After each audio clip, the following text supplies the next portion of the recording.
Hey folks, welcome to Snowpal's Polyglot Software Development Podcast. Our guest today is Rod Telpizov. Rod is the CEO and founder of SmartJobBoard, a leading AI-powered job board solution provider that empowers associations, nonprofits, and government organizations to manage and grow their job boards efficiently. Rod, thanks for taking the time to chat. Thank you, Krish. Thank you for having me. I'm really excited to be on your podcast. Lovely. We have, about 30, 35 minutes. So we'll end at the top of the hour. So without further ado, let's just jump right in. I know I just gave a brief introduction, but if you could do it in your own words about yourself and your company to our audience, then we can jump right into the topic. Sure. So I'm Rod. So I founded SmartJobBoard back in 2008. So we've been on that market for a pretty long time. And it was a pretty long journey, and we made a lot of pivots along the way. But right now, we are one of the leading job board software providers for mission-driven organizations like associations, nonprofits, and government-related organizations. So just recently, we added this AI component, which I believe makes us a bit more innovative on the market and makes us, I guess the only the only technology provider in this space which provides this AI matching component. So yeah, overall, my role in company is product and project management. So I basically oversee the development of the product and also sales and marketing. So basically, I guess as any CEO in a small bootstrap company, I have to wear many hats. And yeah, so that's what I do. Thank you. And I pulled up the right platform here, right? That is your product, correct? The one I'm sharing? Yes. Okay, lovely. So I just want folks to be aware, and we'll talk a little bit more about it as we go. So the topic for today, right? The topic for today is two topics, so to speak. We'll just talk about both of them a little bit and as quickly as we can, given the time window that we do have available. One is launching and growing a SaaS business. That's sort of the primary topic. But we also have what you alluded to during introduction, which is using AI tools and integrations to differentiate the product, right? So we will talk about both those items. I actually have an article in front of me that you wrote, I think recently. Do you think it's a good idea for us to sort of start with that article that you wrote? I read it, and I thought that could sort of drive the earlier part of our conversation. Yeah, sure. It's a good idea. Okay, lovely. So I'm going to, quickly share the article here so folks can also look it up. Let me do a quick screen share here. Right, so that's the article, and we're going to just talk quickly about it. I'm not going to try and pronounce I mispronounce everything, let alone, the basic words.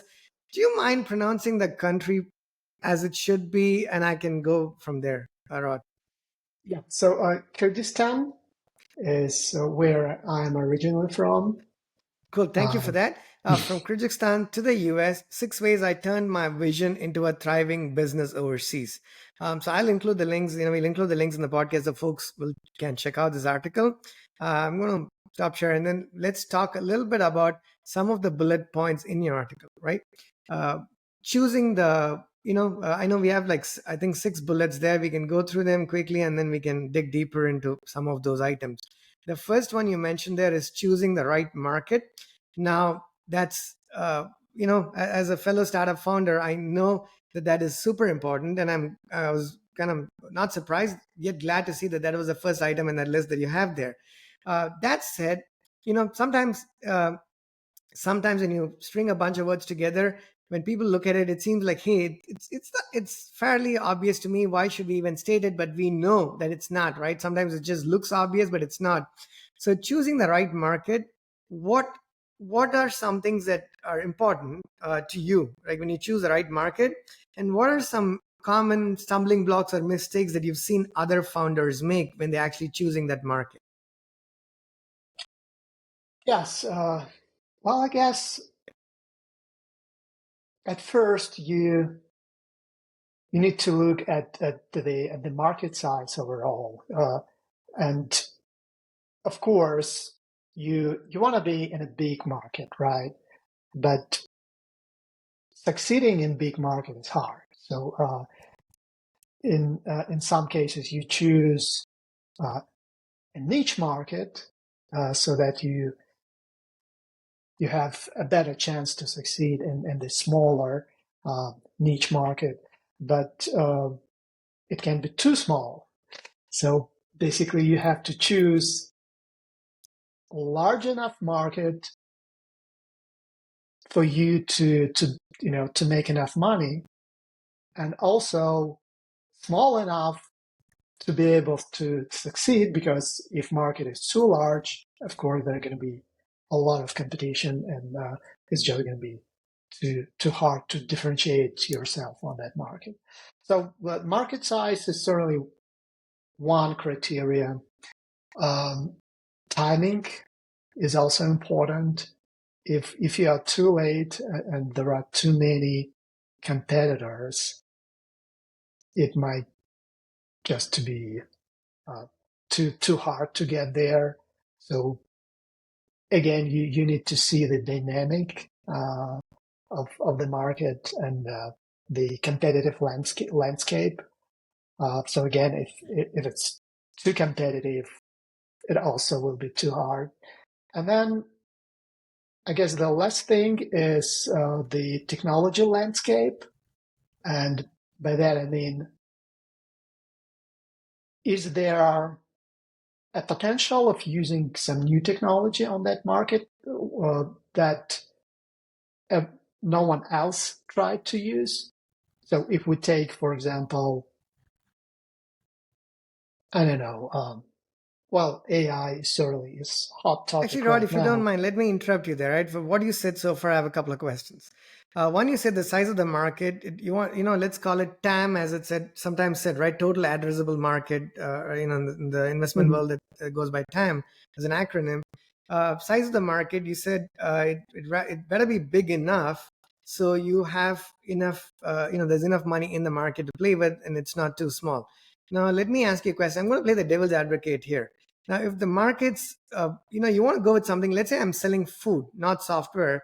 I'm opening a restaurant in my neighborhood. Then my market is folks who can potentially drive to this area, to this neighborhood, right? Whether for work or for leisure, whatever it is they're driving for. That's the market. And I'm going to focus on, the demographic, the type of cuisine, and a number of other things to sell. uh, Straightforward enough for somebody who's not in the business. Sure, it's got its own complexities and nuances, but what I'm trying to say here is at least you're confined by region, because nobody's going to drive from, I don't know, unlikely drive from New York City to Washington D.C. to my neighborhood to eat the Indian food that I'm potentially selling in my neighborhood. So I'm going to have to. My market is rather well defined if you think about it that way. But when you're building software, there's a challenge there, because a lot of the problems we're trying to build solutions to, they're rather generic problems, right? I mean, in other words, let's say you're talking jobs and looking for jobs in a job board. The problem in itself is reasonably generic. Sure, how it manifests itself to different communities at different points of time could be rather different. But when you take a generic problem such as that and then look for a market, everybody is potentially looking, most of the world is looking for work, correct? In America, in Europe, in Asia, in Southeast Asia, and South Asia, in Africa, and in the Asia Pacific, Australia, and whatnot.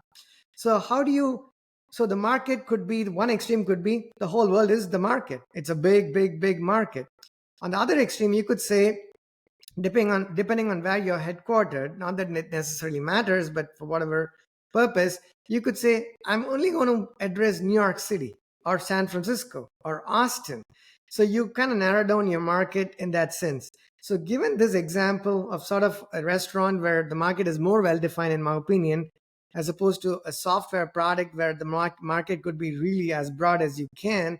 How do you go? How do you pick big versus small? What are some factors that tell you, hey, this is a better way to do versus that? Yes, well, in our case, our addressable market actually were our customers, and in our case, these are organizations. So we don't work with job seekers and employers. We work with organizations who build these job boards. So our market is, let's say, associations, and it's not general market. It's really niche market, right? So that's how you can see the market size. So on the other hand, if you're building a product that can be used by any company, so then you're going to general market. It's not niche. And general market is usually much larger than a niche market. So I guess what I mean is that you will have to choose between a niche product or niche market, or you can also call it industry-specific market. So you can build, let's say, a CRM for accounting firms, right? Only for accounting firms, and that's you're going for a niche market. Or you can build just CRM for any company, like Salesforce. So Salesforce is general market, is working on a general market, and again, depending on your situation and whether or not you have some capital backing you, you can choose whichever direction you go. And in our case, we are a completely bootstrapped company, so we don't have any capital behind us. So our only choice was to choose a right niche market and try to build a product for that specific niche. And in our case, our niche is associations and nonprofits. Okay, so which means even if we want to go towards a broader market, can we say that we need to start pretty small within that broader market? Like in your case, you mentioned that there's lots of markets, industries, regions, however you break it down.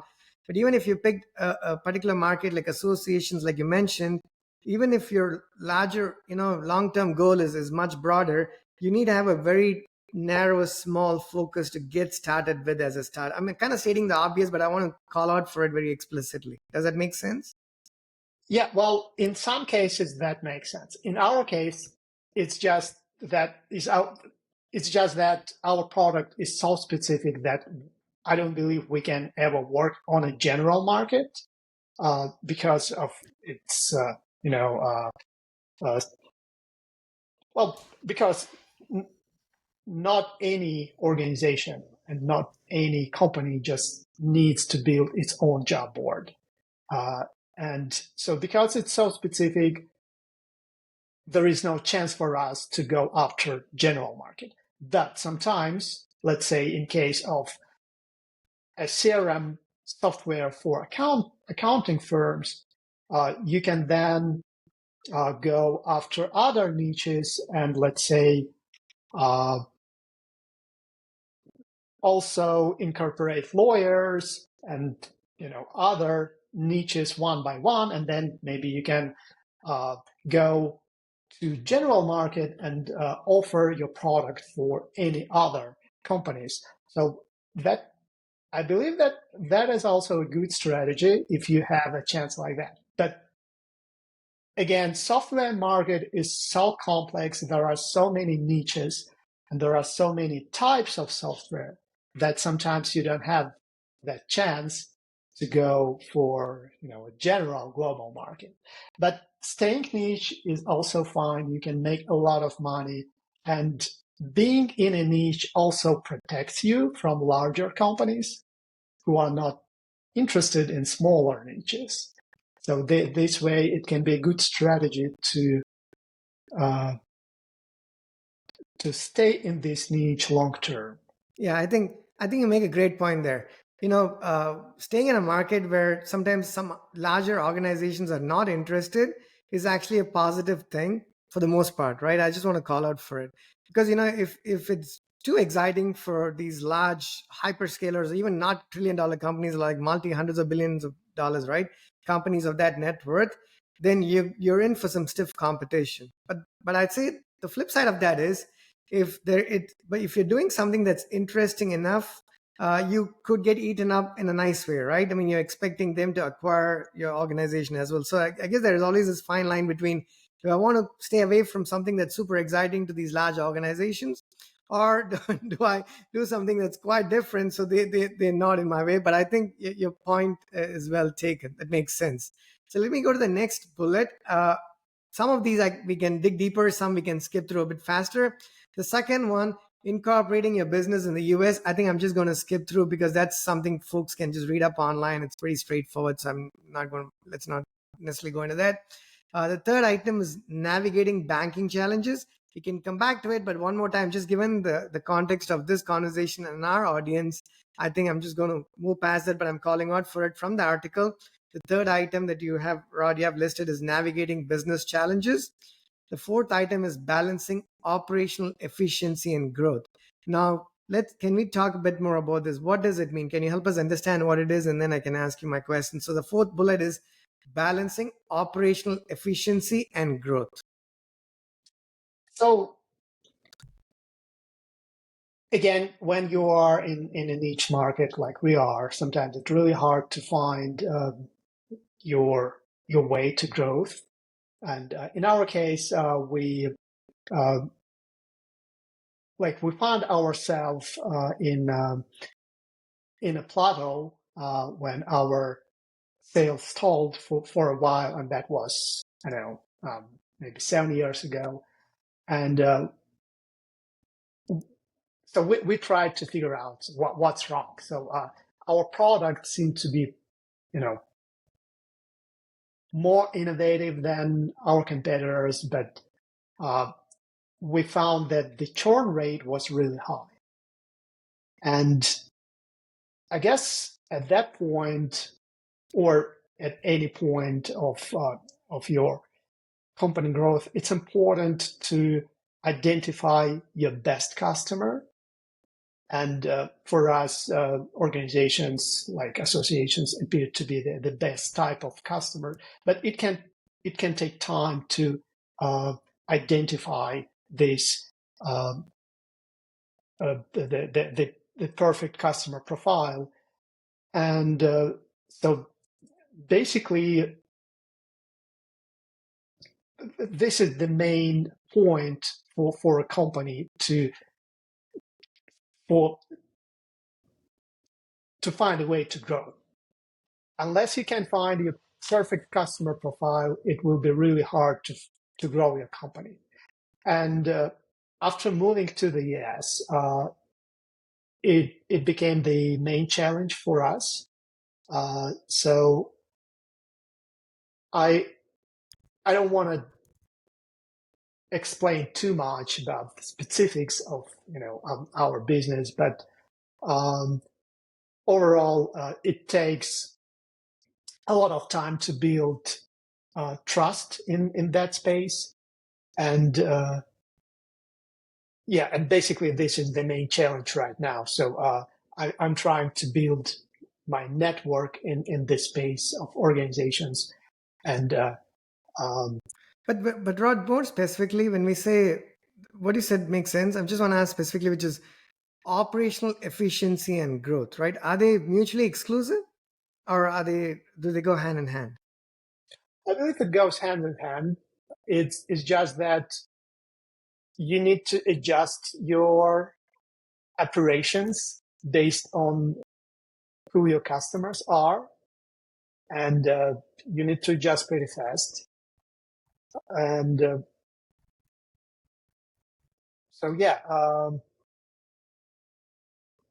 it certainly goes hand in hand. You just need to figure out which way you need to move, which way, and where specifically you need to focus your budget, your marketing and sales budget. Okay. So it all comes to figure out the direction, figure out your budget, and then building operations based on that. Makes sense.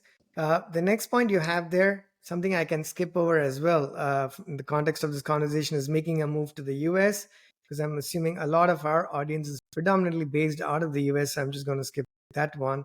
The last item there, and then we'll come back to other aspects of the conversation we are having here, is the importance of resilience, right?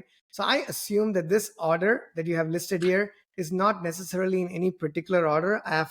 I'm assuming, because otherwise I would put this at the very top of that list, because if in our journey over the last many years as a company, as a startup, if there's one thing I could share is as a developer who's running a company, right, from an engineering background, I underestimated the importance of resilience. When I started the firm, I thought, what, we are going to run into a plethora of technical challenges, and we backed ourselves in being able to maneuver and navigate through those challenges. Little did we know at the time that the technical challenges wouldn't be the scariest ones for us, right? I mean, that's true probably for a lot of the technical founders, maybe for others as well. There's a number of other things you run into on a daily basis, on a weekly basis, monthly basis, annual basis, that kind of tests your mettle, and you're like, should I be just doing, aren't there easier things to do? Aren't there easier ways to make money? So if you could just speak to the importance of resilience. I'll just throw one more facet to it, right? Somebody watching this or listening to this, they're like, hey, you know what? It seems great. And is this journey really difficult, right? Is it difficult? Is it all a bed of roses? How is it? And the fact that you mentioned resilience tells me, and it struck a chord with me. So if you could just walk us through your experience and why that was a bullet. The reason I also asked, Rod, is, the bullets there are sort of disparate from each other, right? One of them is how to move to the US. The other is like how to incorporate a company in the US, and one of them is like importance of resilience, right? So they are almost different categories, the way I see it.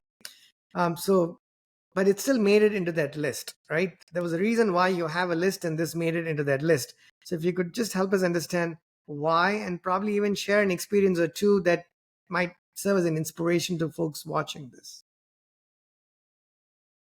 Yes.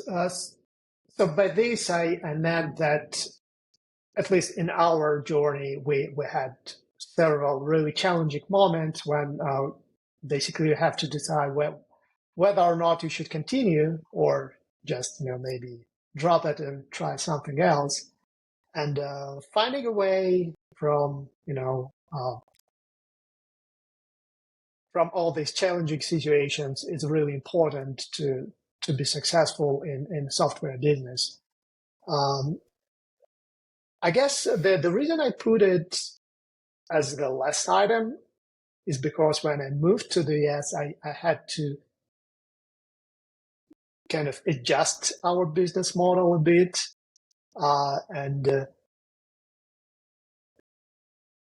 Even after so many years in business, you just realize that you have to always adjust to what is going on, and you always have to be resilient and adapt to what's happening. And that's what's happening right now in our company. So we're adjusting.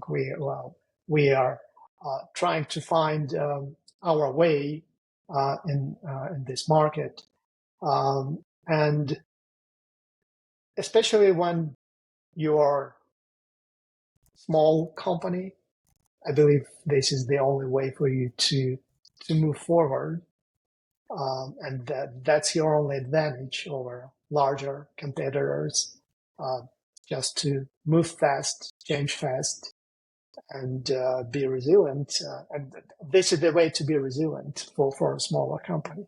Okay, so you said when you moved to the US from Kyrgyzstan, you had to. Sorry, I'm mispronouncing the name, but at least folks know by now the country I'm referring to. It's 8,000, give or take. I reckon it's about 8,000 miles away from here, right? So the distance is one, but the problem domain. If I pretended, or maybe a layman's question is, hey, it's job boards. You said your target market is niche market, which are companies and associations. You're speaking to companies that are hiring folks, come on board and whatnot. You're building these portals for them. What is a fundamental difference? Because if I started the conversation saying, hey, Rod, I mean, sure, you moved 8,000 miles, but the problem, people are looking for jobs there, people are looking for jobs here. Why is there any difference at all? You mentioned that you had to change things a little bit. Is it a little bit? Is it a lot? And why did you even have to change anything? What were some of the reasons that required that you make that change? So again, we don't work with people who are looking for a job. We work with associations. And associations are building these job boards for people who are looking for jobs. But what changed for me is before I couldn't meet with person. I couldn't meet personally with our customers, with associations. And in this market, these organizations usually work with people they personally know. And you usually have to attend all the conferences. You have to meet with association executives in person. You, like I mentioned, you have to build your network, and that involves being present and meet people personally. And right now, it's our main challenge, and that's what changed after I moved. I just couldn't do that before from Kyrgyzstan. And that's why associations and our other organizations wasn't our primary focus. And only after moving here, we could switch our focus and work primarily with these kind of organizations. Okay, so sorry, I think I misunderstood earlier. So which means even while the company was there, your clients, these associations that you speak of, happen to be in the US, right? So that's why you're saying you had to meet them. Not so much that you were selling to companies located in the country you're from, but your clients were located in the US. Yes, US was always our primary market, but I guess the type of organizations changed over time for us. Like our targeted type of organizations. Okay. Changed And when you say you had to time. change things a bit, I'm presuming it's not so much with the features, correct? Because when you were building software back home for your clients here, you had a set of features driven by the requirements of the market coming from these clients. Just because you moved here physically, I reckon that wouldn't change what you're building. Or is it not? Or is it the case where after you came here, you went to these conferences and you met people and you realized like what you were building, even though you built the features to requirements, now you have to do it slightly differently because you were able to digest something else that you were not able to digest when you're back home just because it was physically a different location? When it comes to features, so again, we could add these features even before I moved. But once you start working with this specific market, you start to figure out what specifically they need. So you have slightly different requests from customers. You have slightly different expectations, and then you try to incorporate these expectations into your product. So feature-wide, we added a couple of new updates, which were specifically targeted to associations. But overall, our product is pretty much so the core functionality is the same, but there are just some small additional features that we added to better fit to requirements of our new market. Okay, that brings us to AI tools and technologies, right? And this is an opportune time to talk about it. It's almost like when companies release their earnings, if during the conference call, if they throw the word AI in like 6 times, you see the market is clearly reacting to it. It literally seems to be happening. Nobody knows how long this is going to last. I'm the believer this is not hype. That's far from being hype, and there's a long runway here. But with that said, you're going to see these ups and downs, right? I mean, Nvidia, as we're talking today, is like what, $3 trillion company. Is it going to be 6 trillion tomorrow, next year, 9 trillion the year after? Who knows? But we know that we are in here for the long haul because there are certain operational efficiencies that AI certainly does bring to the table. Now, in that context, a couple of specific questions here. The first one is a bit more generic. Like, what are some AI tools and technologies that you are using? And for folks who are watching this, where should they get started? Because this is a broad field. It depends on where you're going to be, and there's a number of questions I have. Just so I don't forget the questions myself, let me ask them one by one. To start off with, what are some of your features that were not possible prior to the AI technologies being available to you? Now that you have them, you're able to publish these features. If you just call out for one or two of them, and then follow that up by what are these AI tools and technologies that we are talking about here that have a place in your product? Okay, so let's start with what AI tools we are using and what we were able to do, which we weren't able to do before, right? So one of the latest updates that we added using specifically a large language model is uh, what we call AI matching.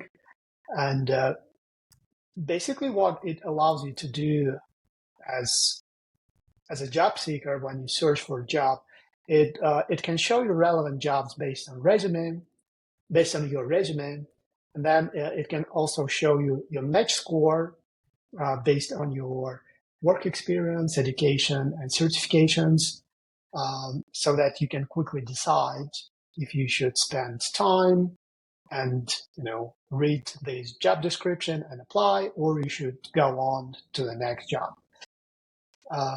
So this is something that was almost impossible before, or was really expensive before. So this kind of matching functionality was around for a while, but it wasn't available to smaller job boards because it just was too expensive. Only larger companies could offer job matching and displaying match score.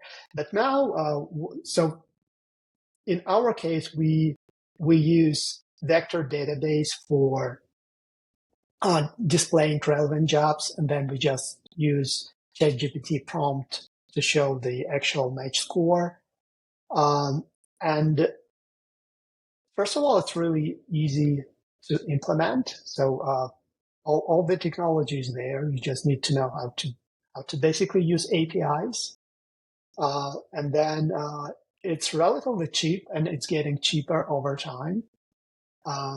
So again, depending on the usage of your job board and how many users you have, that can, well, it's affordable even for a pretty small organization right now. So I can mention that. Yes, so we couldn't build something like that before the AI for the in within the same within the same price limits. But right now it's much easier and much cheaper. My eyes lit up when you said vector databases, because I actually did a hands-on, I can't remember if it's a course or a podcast yesterday, because we also have a course platform, which is part of a product in our company, where we publish these simple, pragmatic courses at affordable prices so folks can, purchase it. I did one on VV8. I don't know if you're familiar with that, or if that's which vector database are you guys using, Rod? I believe it's Elasticsearch. Okay, cool. So I was just looking. Yeah, so I'm not really technical, so I have technical background, but right now our CTO is working on actually developing everything, but he usually tells me what kind of no worries. Yeah, because I checked out. I was looking, for the purposes of what we are doing at Snowpal, the publishing of our APIs.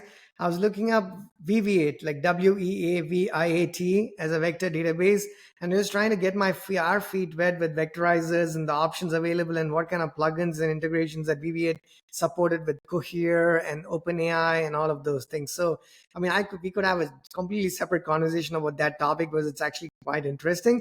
But just to stick to the core essence of what I was trying to ask there, So these AI tools have become available and more affordable for small organizations to consume and integrate, right? That's a great thing, which is not available earlier. Now, in terms of the learning curve from what you've seen, right? It runs the gamut there, because to build something, sometimes you want a data engineer, sometimes you need a data scientist, and as a startup, you honestly cannot afford a lot of these roles.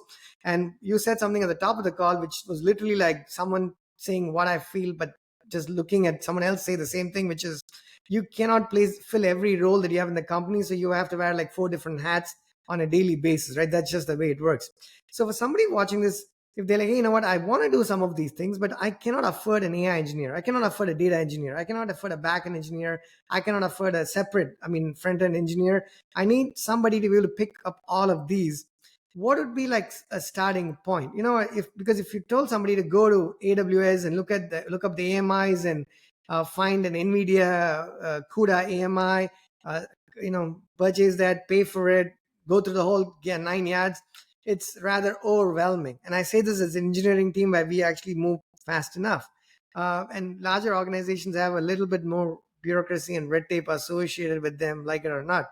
So what are some of the skills that you think people should have try to be equipped with, so they're able to actually contribute? If someone wanted to join like SmartBoard and start contributing to your code base overnight, what should they be sort of learning in the AI space very specifically, right? That way they are not like overwhelmed. They're not spending thousands of dollars looking up hundreds of courses and theoretical content. What could be some advice you give them, maybe college grads, maybe folks who've done this a while but not in the space of AI, to say, hey, you know what, here is how you should start approaching these problems? So yeah, it's a really interesting question, and I'm a big proponent of staying lean in software development, and I wouldn't suggest hiring an engineer if you have some ideas of incorporating AI. And if you look at what like larger companies offer right now in AI space, and I mean large language models like OpenAI, Google, and the one that Google provides, and Mistral, and Gemini, and yep. Gemini, and the, there are a bunch of them there. And you don't actually need to build your own model, if you, at least if you would like to try. And to use existing models, all you need to know is API, some best practices on creating prompts or using embeddings and vector databases. And there are a lot of resources to get these skills. Personally, I like Andrews Ng's deep learning AI. I guess that's what it's called. They have some really good courses there, and especially if you just want to get yourself familiar with that direction, I believe that's enough to get started. And it's also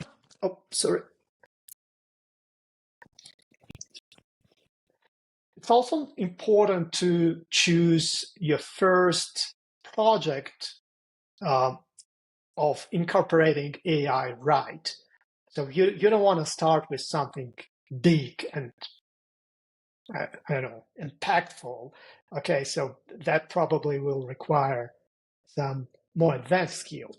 But start small. Just choose some small part of your product you can improve using AI, and then that usually wouldn't require a lot of skills.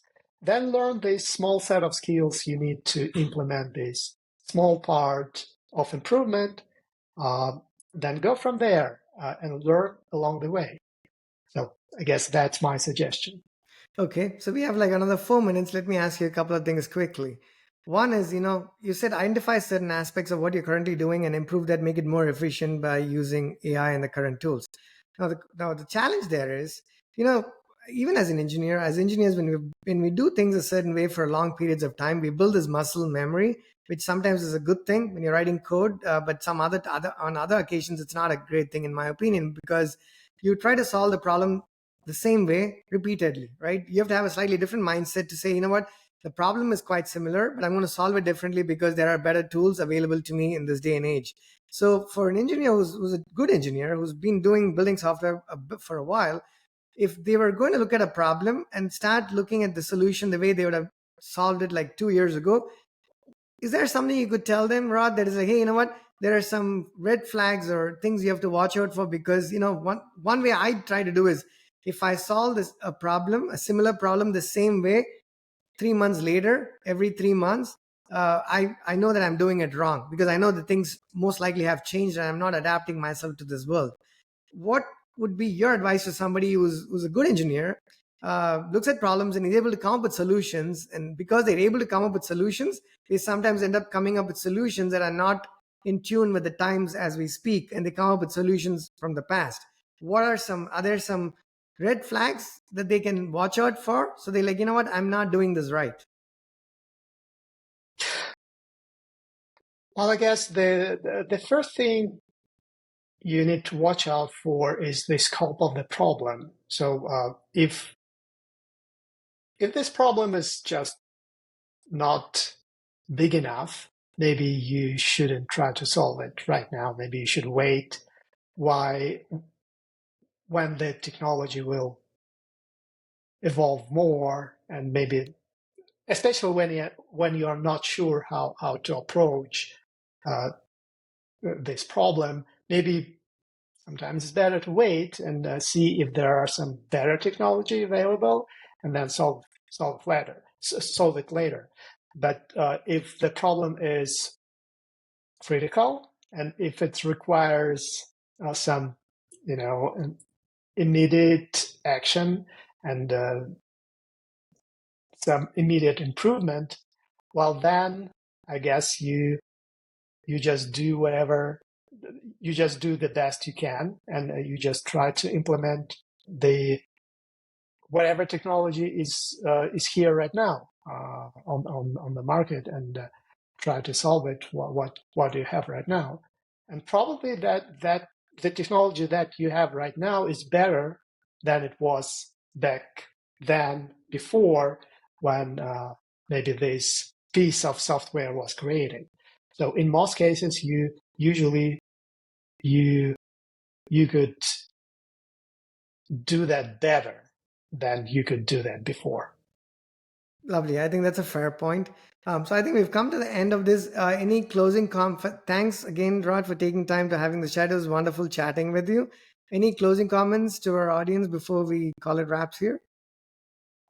Yeah, thank you, Krish, for having me. And I just would like to encourage everyone to try to build your own products and your own businesses in the software industry. Lovely. I have a lot more to ask you, but perhaps I'll invite you at a later time where we have a bit more time to chat about it, because we've kind of scratched the surface on some items when we went into some more details with the others. But regardless, folks, please check out Rod's company, SmartJobBoard. We'll include the link to your company in the podcast and the link to Rod's profile. If there's other things that you want for us to include, Rod, just let us know, and we are happy to include it when we publish the podcast. That's it, folks. Again, today we had Rod Telpizov, the CEO of SmartJobBoard. We had a conversation about creating companies and running a software company, and hope you've learned as much from this conversation from I have. Thanks much, and until later.